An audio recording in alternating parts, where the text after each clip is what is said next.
Hi, my name's Phil Gardner and welcome to Fun with Boxes. Now, when I was a very small child, even smaller than my current height, we had a pet dog called Kim, and I loved Kim. And Kim was a little Welsh Corgi. And she was absolutely fantastic. Now, flash forward 55 years or so, and what have I discovered? Or what has discovered me? Well, it is this rather wonderful, tiny small game. Look at it. Look how small that is. Super, super, super small. And it's a game called Clash of Corgis. How fascinating. Oh, it took me right back to little old Kim. Oh dear. So, when I heard about this game, A Clash of Corgis, I just simply had to take a look at it. And oh my goodness, thank you so much, Deric, who was the game designer, for sending us a copy of your rather wonderful little card game. And it's not just one game. Oh no. There are actually 3 games inside this little box, this little magnetic clasp box. Ooh, very satisfying indeed. So like I said, Clash of Corgis is a card game with 3 unique game modes. You've got the original mode, which is a 2 to 4 player game where players are aiming to be the first to get rid of all the cards in their hand. And then you have Treasure Island, which is a 2 to 4 player trick-taking card game where players aim to be the first player to gain 10 loot. And finally, you have Capture the Illusionist, and that is a 2-player card game where players take turns in this luck, memory and deductive game, revealing opponents' cards in an attempt to capture the opponent's illusionist twice. And this is very much a game that floats my boat there. Another tiny game that I can chuck in a rucksack, take to the pub and have a very enjoyable hour or two playing not just 1 but 3 games. So let's take a Fun with Boxes look at what you get in a game of Clash of the Corgis, and then we'll have a look at the 3 different ways to play and how you set up and how you play them.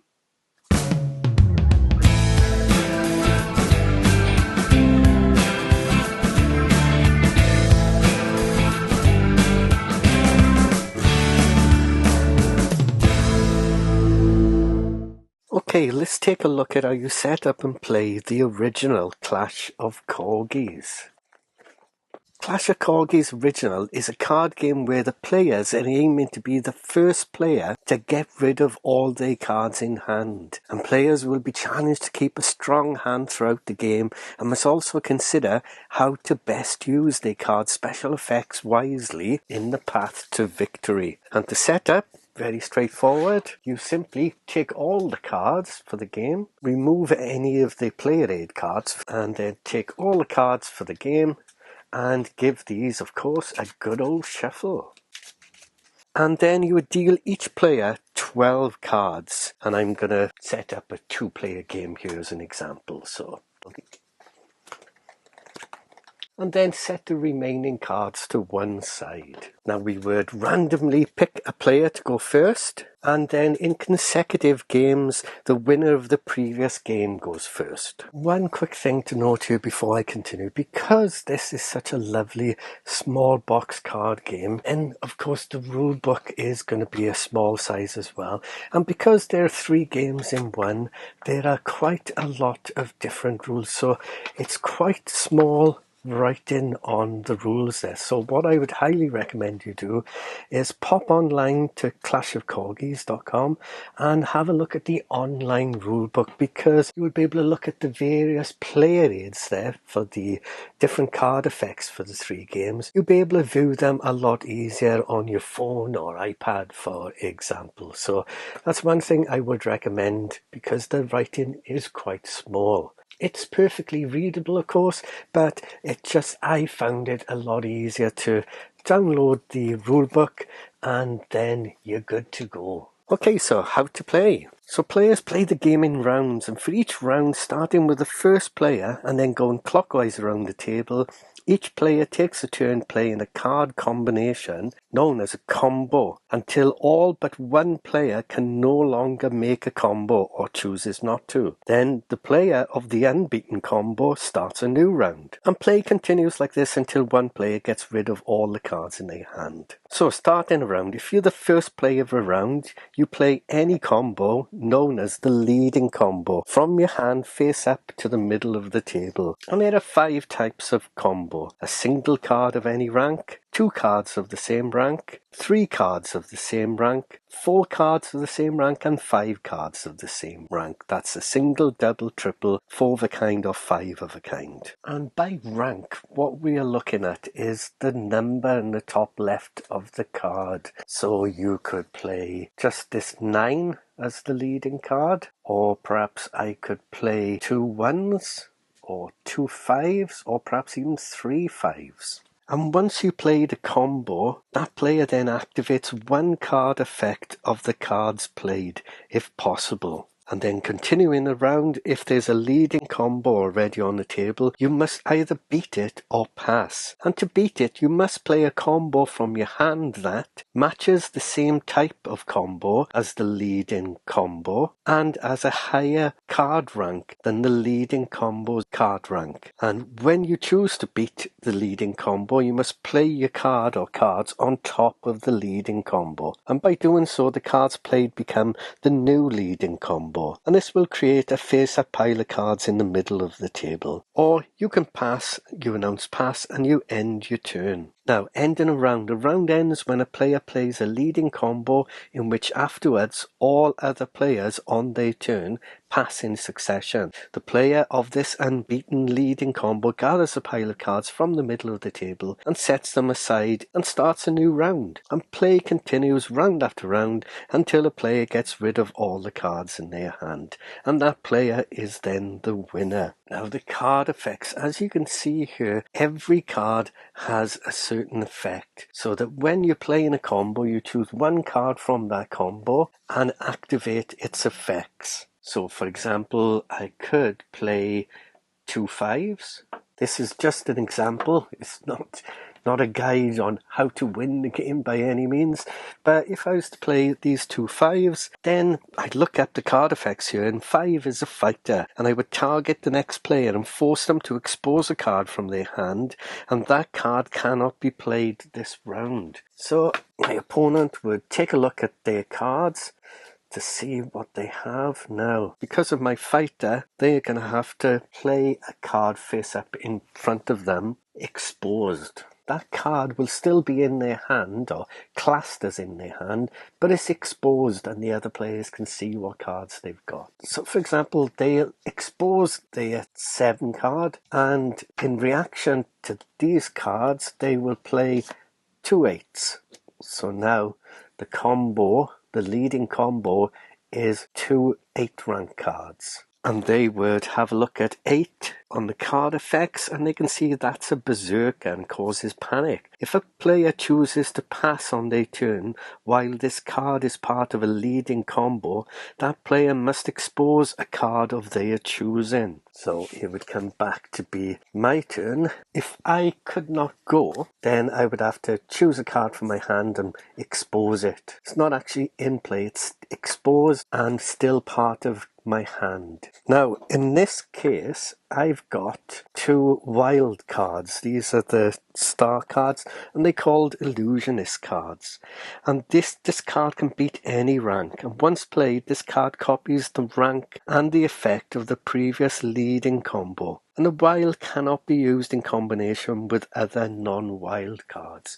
So I could use these 2 cards to copy those 2 8s, and then if my opponent passes on their next turn, then they must expose a card of their choosing. So let's have a look to see what they are able to do. So at the moment it's still 2 8s, so they've got 2 7s, 2 4s, so they are going to have to pass and have to expose a card as a result.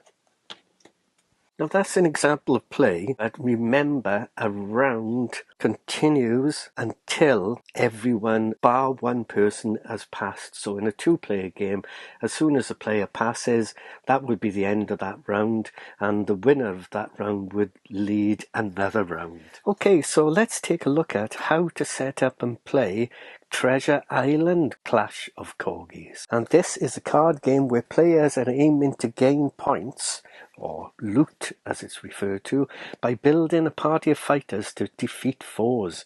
And you'll need to consider the strength and effects of your fighters, but also how you can achieve bonus effects on your path to victory. And the objective of this game is to be the first player to win 10 points. So setting up the game is straightforward. You will take all the cards and of course give them a good old shuffle.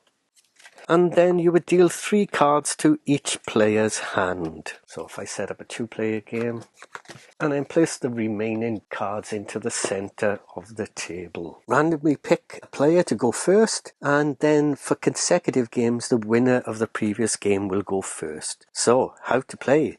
Starting with the first player and going clockwise around the table, each player takes a turn consisting of 3 phases. So, phase 1, draw. And you draw from the deck until you have 3 cards in your hand. If the deck runs out of cards at any time during the game, then the current player must immediately shuffle all the cards in the discard pile and form a new deck. So at the very start of the game, we would skip the draw phase because we have 3 cards in hand. So phase 2, we would build our party. So we would play up to 1 card from our hand face up to the table area directly in front of you. And this area is known as your party, and you can have a maximum of 2 cards in your party. If you already have 2 cards in your party, you may replace a card in your party with a card from your hand. After playing a card, activates its effects if possible. So let's say I played this card with an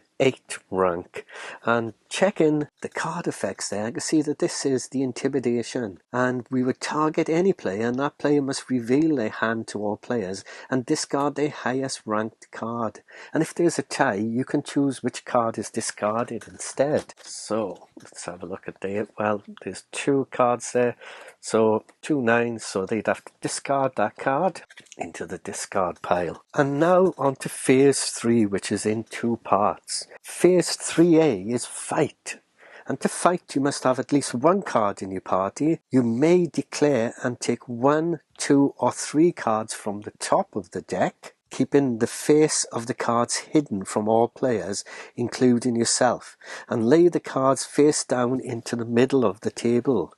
And these cards taken in this manner are known as your foes, and the number of cards taken represent how many foes you wish to fight with your party. And now, phase 3B, you need to determine a victor. And what you will be doing then is flipping your foes face up for all players to see, and then compare the total sum of rank of your party to the total sum of rank of the foes. And note here that both the ace and the wild are treated as a rank 10. And there are going to be 2 possible outcomes then. You're either going to win or lose. So win if the total sum of the rank of your party is greater than the total sum of the rank of your foes, then you take the foes and place them as loot face up in your loot pile, as you have defeated them and stolen their loot. However, if the total sum of the rank of your party is equal to or lower than the total sum of the rank of the foes, then you discard the foes as they've escaped with the loot and you get nothing. And then the final part of phase 3 is 3C, retire your party, and you would discard all the cards in your party to the discard pile. So in this example here, I could choose to fight, or I could let it be the next player's turn. So let's go wild and crazy. So I can draw 1, 2 or 3 cards to be my foes that I am battling. So I've got a rank of 8 here, so I could definitely take on 1 card. Or shall I risk it and take on 2? Let's risk it and take on 2. I do love this game, I must admit. So let's see what rank is the first one. Oh, it's a 6. Oh dear. Oh dear, this is not looking good. So I need this to be a 1, and no, it's a 4. So unfortunately, that's a total of 10 to my 8. So these have run off with all their loot, and now I have to disband my party after the fight and get rid of that card. And now it's the next player's turn. So the first thing they need to do, they've only got 2 cards, so they will draw 1 card, and then they would have a look at their hand. And it's not only the case about playing high value cards, it's looking at their possible effects that can impact the game. So for example, here I could play a 4 and I could target any player and they must fight foes right now if possible. Well, I have no cards in my party, so that's not going to have any impact. I could play the Mage card 6 and target any player and select a card from their hand and look at it privately. If that card is the same suit as this card, I could steal 1 loot from their loot pile, if possible. Otherwise, the selected card gets discarded. Or I've got 9, I can target any player, discard any card in their party if possible. So let's have a look. So they'll play the 9 card there, because there's nothing much else really that they can do. And they will fight. So they are going to draw 1 card. Will they draw 2? No, they'll just do the 1 card, and let's have a look at it.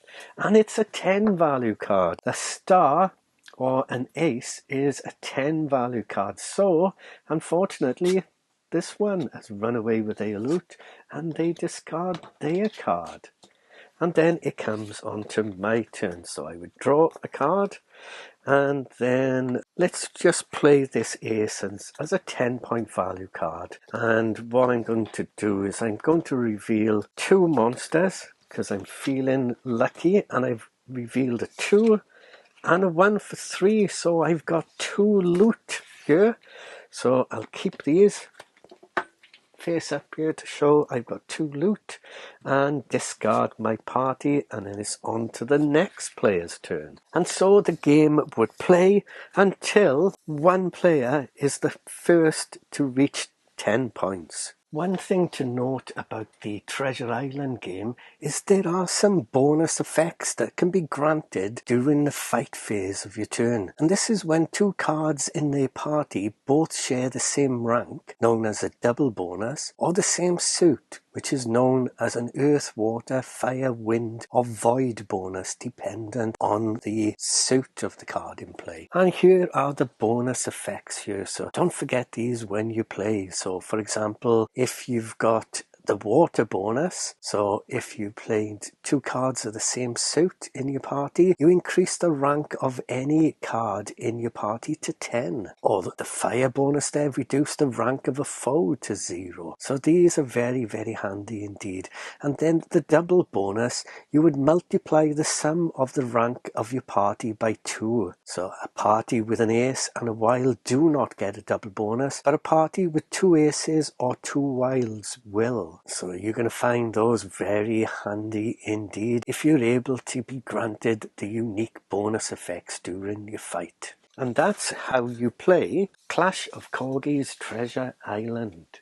Okay, so on to the 3rd and final game of Clash of Corgis, and that's Capture the Illusionist. And now this is a game for 2 players and will last you around 20 minutes. And this is a card game where players take alternative turns in this luck, memory and deductive game, revealing opponents' cards in attempts to capture the opponent's illusionist. And the objective of the game is to capture your opponent's wild illusionist card 2 times. Okay, let's set up the game then. The first thing you need to do is each player will take 11 cards of the same suit from the deck, and we place the remaining cards aside. So here are 2 of the suits separated, and the rest of the cards can be put back into the box or set aside. Now each player will take their deck of 11 cards, give these of course a good old shuffle, And you will take 8 cards from the deck and without looking at the face of cards, rearrange them on your side of the table so that you have 2 rows of 4 evenly spaced face down cards each. And then you take the remaining 3 cards and add them to your hand, and you may of course look at your hand. Okay, so there are my 8 cards down on the table, and these are the 3 cards now that I have in hand. Now this is the front row of cards and this is the back row of cards, and this area will be the exposed hand row. And once we've done this, we randomly pick a player to go first, and then for consecutive games, the loser of the previous game will go first. Now, a few important things to note about this game.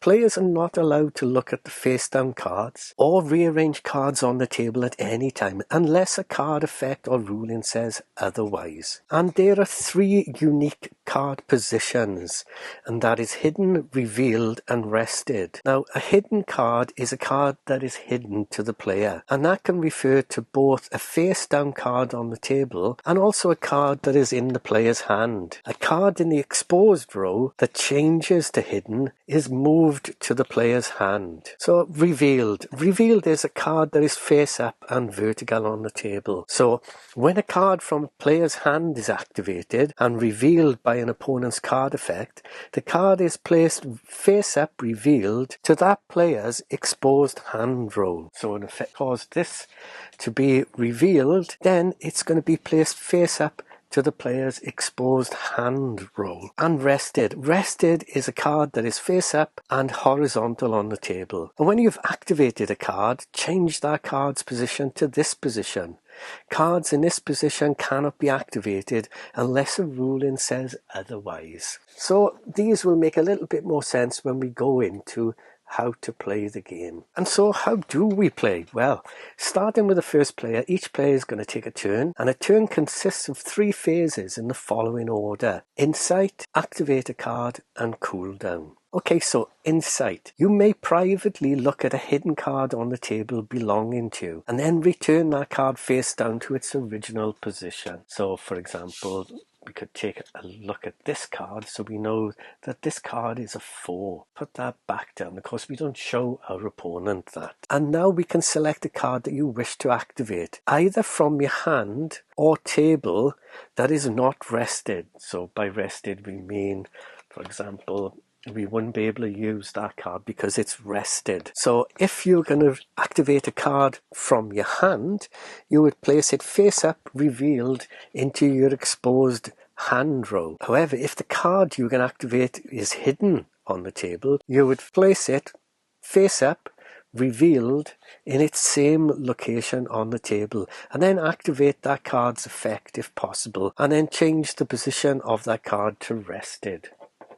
Finally, you've got cool down, and you change the position of all your rested cards to revealed, except for the cards you activated this turn. So if on a previous turn I had activated this one, then I can change this from rested back to revealed. This one will not change until the next turn. Now, the whole idea of the game is to capture your opponent's illusionist, and you must reveal your opponent's illusionist from the ability of one of your card effects, and the opponent does not save their illusionist. That is how you capture an illusionist. Then your opponent must immediately take all of the 11 original starting cards and then follow the same steps as in the initial setup of the game. After ending your turn, play continues then to your opponent. Now, saving an illusionist. If your opponent reveals your illusionist from the ability of one of their card effects, you may discard your ace from your hand or from the table, regardless of its position, and place it somewhere outside of the main playing area to save your illusionist from being captured. And if you do not know where your ace is, that is, in the event that it's hidden somewhere on the table, you may make one attempt to select one of your hidden cards, and without peeking at that card, discard it. And if that card you discarded was your ace, you return your Illusionist back to its original hidden position. Otherwise, you must immediately take all 11 of your original starting cards, including your ace, and follow the same steps as in the initial setup of the game. And then afterwards, your opponent continues their turn. So the cards are ranked low to high, so 1 being the lowest card, all the way up to the ace and wild being the highest card. So you've got 1 through to 9, then the ace, and then the wild, which is the highest rank card. So we have the front row, the back row, the exposed hand row, and if something relates to a column, then it would be the column of cards. So okay, just like the other Clash of Corgi games, each card is going to have a unique effect, as you will see on this handy player aid here. So for example, if I was to play this card on my turn, then we would reveal one of our opponent's hidden cards in their hand. So they would have to place one of their cards revealed face up into their exposed hand row. Or for example, if I activated and revealed a Berserker, my opponent must reveal one of their hidden cards in a row that is furthest to you. And then you change all of your opponent's revealed cards to rested. Or as another example here's the ace, which is the samurai. Your opponent must reveal one of their hidden cards of their choice. So that's how the game plays. I don't have the space really to be able to set up the full 2-player game to show you the card interactions. But it's just knowing that turn of play there. On your turn, you can privately look at a card that's hidden on a table. Oh, and look at that. I know where my Illusionist is now, so, oh dear.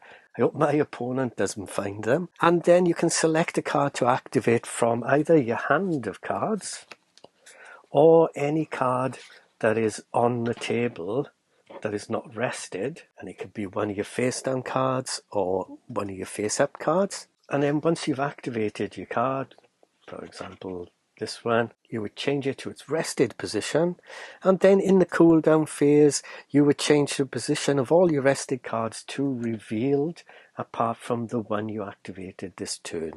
So you're trying to use all your different card effects there to try and find out where your opponent's Illusionist is, and then use a card effect to reveal that card and capture them. And you need to do that twice, but don't forget they can reveal an ace from their hand to save their Illusionist. And there you go. That's how you play Clash of Corgis, Capture the Illusionist. A rather interesting, clever little game. Well, there you go. Fun in a box indeed. Fun in a little box of Corgis.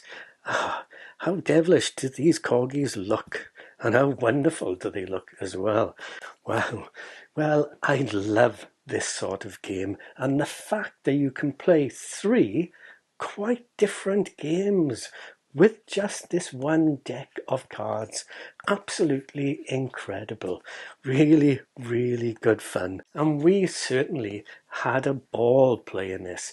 I think my favourite may be the second game, Treasure Island, but Capture the Illusionist, oh, that was very good as well.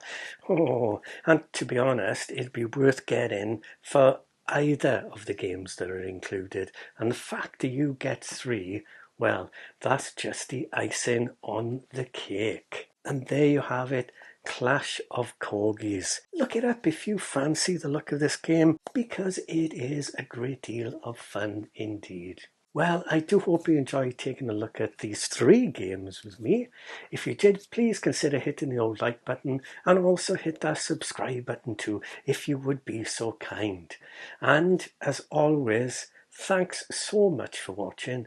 Please do take care, and bye for now.